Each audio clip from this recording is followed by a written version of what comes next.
Last but not least, we have Erica Halverson with her speech, Empowerment through Sexual Education. All right, can everyone hear me okay, or should I use the microphone? Okay. All right, hi everyone. I want to tell you about a conversation I had recently with a young female professional. She's 23 years old, recent college graduate, and we were sharing a meal, talking about life and work and relationships, and she confided in me. Work's going really well, successful start to her career, and she's got this new relationship, and it's starting to get a little bit more serious. They've been seeing each other a while. She confided in me. She told me she was self-conscious about the way her relationship is moving forward because she's never had an orgasm. Now, I know what you're thinking, well, too much information, that's so personal, why do I need to know that? But I'm telling you this because it got me to start thinking. I started thinking about all the conversations I've had with young women and young men about sexual experiences on me. It brought me all the way back to my freshman year in high school, when I can remember having one of the first serious conversations about a real sexual experience with a friend. We were 15 years old, and one of my best friends started dating an older guy, a senior. And I don't know if you know this about 15-year-olds, but they're really naive, and they're not equipped to navigate these kind of sexual relationships most of the time. But she did. She became sexually active, and she got pregnant. Now, this is really scary for a 15-year-old, but that was not a unique situation in my high school. My high school had a daycare. So I thought about that in contrast with my conversations I'm having with young women now, and all the conversations I've had in between about confusing, awkward, or even scary sexual experiences, whether it's just something that you're not so confident about, or whether it's something more serious like an unplanned pregnancy or an assault. And I thought, what message are we sending our young people about sex? What are we teaching our kids that we have this environment where 15-year-olds are getting pregnant, people are getting STIs, and people are entering unhealthy sexual relationships, but there's people that aren't even enjoying the sex that they're having? What are we teaching our kids? So let's think back to our own sexual education. How many of you ever received sex ed at any point in your schooling? Okay, most people. How many of you received abstinence-only education? Only a few. The number's lower than I would expect. My high school had abstinence-only education. Yes, we had a daycare, and we taught abstinence-only education. Let that one sink in for a moment. How many states do you think require that public schools provide sex ed at all? Anyone have a guess? 15. It's higher than that, it's 22, but still less than half of the states. Now, how many states do you think require that if such sex education is provided, it has to be medically, factually, or technically accurate? That's 19, sorry. That's 19, that's 38% of states, which means that 62% of states say, yeah, you can talk to kids about sex, but you can lie to them if you want. It doesn't have to be true. Now, that's a problem. It kind of makes sense why we're so confused about sex. So, no matter what we want to think, high school students are having sex. They always have, they always will. In a study from 2011, the Centers for Disease Control found that 47% of high school seniors reported that they had sex.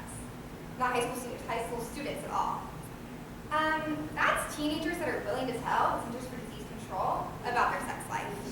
So it's also a national average. It accounts for students that receive comprehensive sex education, abstinence-only sex education, and or no sex education at all. When you break it down by state, the numbers change. When you look at a state like Mississippi that's a very strict abstinence-only education policy, you see that children are 2 times more likely to have sex before the age of 13 than children across the rest of the country. You also see higher rates of teen pregnancy, of STIs, and of risky sexual behaviors overall. There is some good news though. Nationally, teen birth rates are down. Even so, the U.S. still has the highest rate of teen pregnancy in the industrialized world. Now, you might be thinking, this doesn't affect you. You made it through high school, or your kid would never make those decisions or find themselves in that situation. Even if your child makes perfect decisions, never finds themselves in a bad situation, you're paying. In 2011, $9.4 billion taxpayer dollars were spent on costs related to teen pregnancy. Meanwhile, 50% of teen moms will achieve a high school diploma by the age of 22. Compare that to 90% of women that don't become pregnant while they're a teenager. Our education system is failing our kids. It is failing them. So I get it though. We don't want to condone sexual behavior. We don't want to tell our kids to go out there and just go for it. But no matter what side of the debate you're on, no matter whether you think abstinence-only education is a good idea or you want abstinence plus comprehensive sex education, we all need to remember there's one thing we all have in common. We all have one common goal. We want healthy, happy kids. We want to protect our children. We want to protect them from unhealthy sexual relationships, from unplanned pregnancies, from sexually transmitted infections. So we want to protect them, we all do, but in order to do that, we have to make some decisions. And they're going to be tough sometimes. We have to decide whether we would rather protect our children and teenagers from learning about contraceptives and how to use a condom, or whether we want to protect them from unplanned pregnancies, unhealthy relationships, and sexually transmitted infections. I think we'd rather protect them from the latter. Study after study show that teens make better decisions when they're well informed. So we need to look back at our sex education. The Centers for Disease Control recommends an evidence-based approach that takes results from these studies and teaches kids about sex-related problems like HIV, STIs, unplanned pregnancy, teaches them about relationships and consent, and teaches them abstinence too, that abstinence is the only 100% way to protect yourself, but that you have these other options, and that there are ways to protect yourself other than that. Of course, to impact education systems, that takes policy, and policy takes time. We should work towards that, but if you're a parent or an older sibling, you might be thinking, sex is everywhere. You turn on the TV, you look at a billboard, or you open a laptop, and there is sex. There's no avoiding it. So what can you do right now? Parents and older siblings can play a huge role in this by getting over that awkward moment and just talking about sex to teenagers and to children. So let them know, let your kids know what your personal values are and what values you would like them to follow, but also make sure they're informed enough about their options that if faced with a situation, they know what they're empowered to do and what they're empowered to say and how they can protect themselves. We all want healthy, happy kids. When it comes down to it, we all want the same thing. And we want to protect our kids. What we have to decide is, how can we best go about this? I don't want to grow up and have a 15-year-old who is afraid to tell an adult that she's had sex and that she's pregnant, didn't know how to use a condom, or tell a boy no. I don't want to see teen pregnancy rates go back up again, and I don't want to see students contract antibiotic-resistant gonorrhea. And I don't want to have to hear about another friend becoming a statistic, becoming another 1 in 4 women who will be assaulted, sexually assaulted in her lifetime. We all want to protect our kids. And the thing is, when they need our protection the most, we're probably not going to be there. The more information we have, the more informed decisions we can make. So let's empower our children to empower themselves. Let's support comprehensive sexual education. Thank you.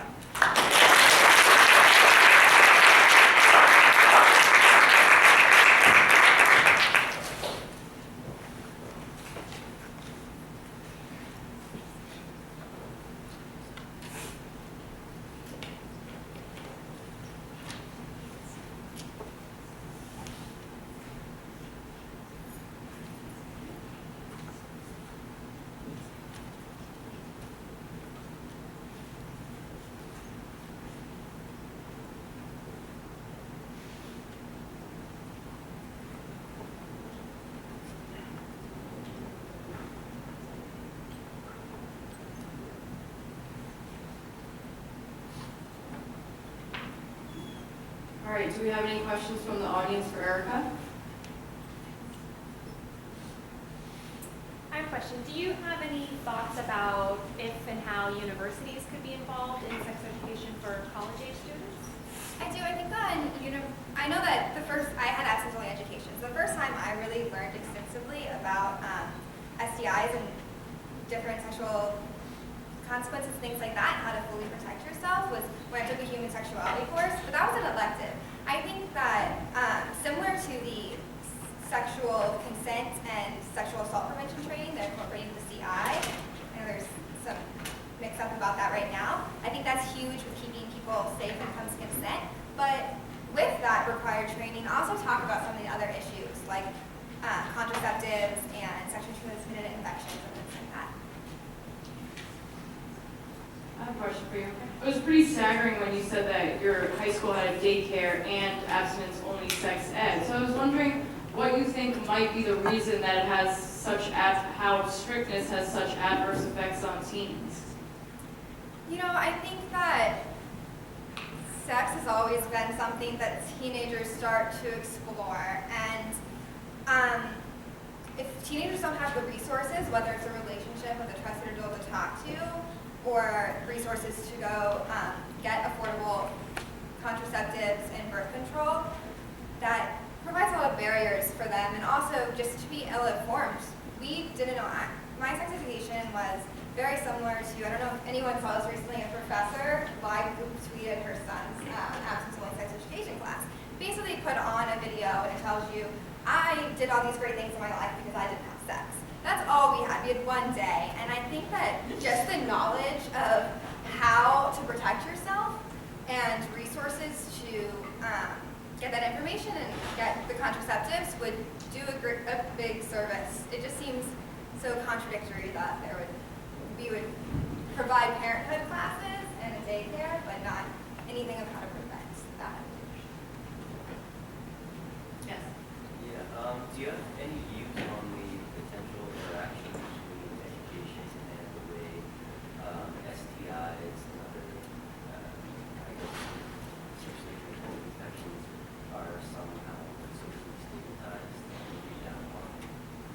Definitely. I think that there's a huge social stigma with STIs. The thing is that most STIs are treatable through antibiotics. Of course, right now we are seeing the rise in antibiotic-resistant strains of gonorrhea and the sort, but I think there's such an icky value around that, or sex itself, because it's not talked about openly as something that you can make informed decisions about, is stigmatized. So it's hard for people to talk to an adult or talk to their doctor even, and so people avoid getting tested, they're scared, and they avoid seeking help for that, and in that case we have people that are contracting these infections and don't even know it, and then they're spreading them. So I think there is a big issue with the stigma, and that the more we start talking about things, the more that stigma will be broken down. Thank you. At this point, I'd like to invite all 5 of our speakers back up to the stage, and let's give them one last final round of applause for all their